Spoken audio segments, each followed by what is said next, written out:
Welcome back to Beaumont's home kitchen. Today we're making smoked boneless skinless thighs. Let's do it. So when you take the thighs out of the package, this is such a delicious recipe. Toss your boneless skinless thighs in a bowl.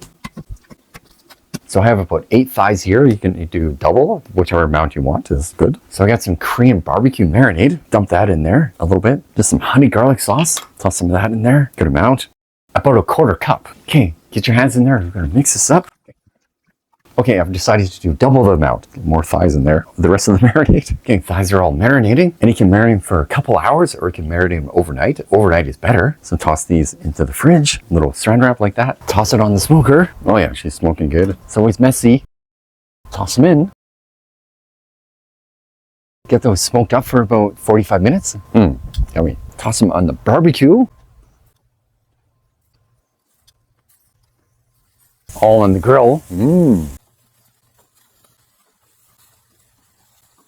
Looking good. They're looking good.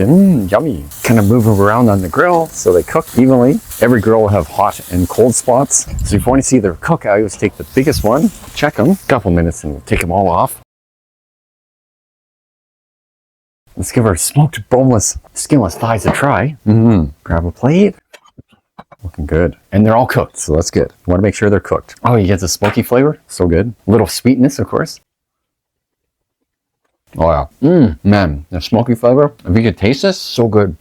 Yeah, it's Beaumont's famous smoked barbecue thighs. Thanks for watching Beaumont's Kitchen. Don't forget to like, subscribe, share, and when you get a chance to make some smoked barbecue boneless skinless thighs, it's so good. And doing all those things really helps out my channel. So, and if you don't know what to comment, just leave a heart emoji. When you like, subscribe, or comment, the YouTube algorithm sends the video up to more people. So if you do all those things, that helps me out. So thanks again, and I'm gonna enjoy my dinner. Bye.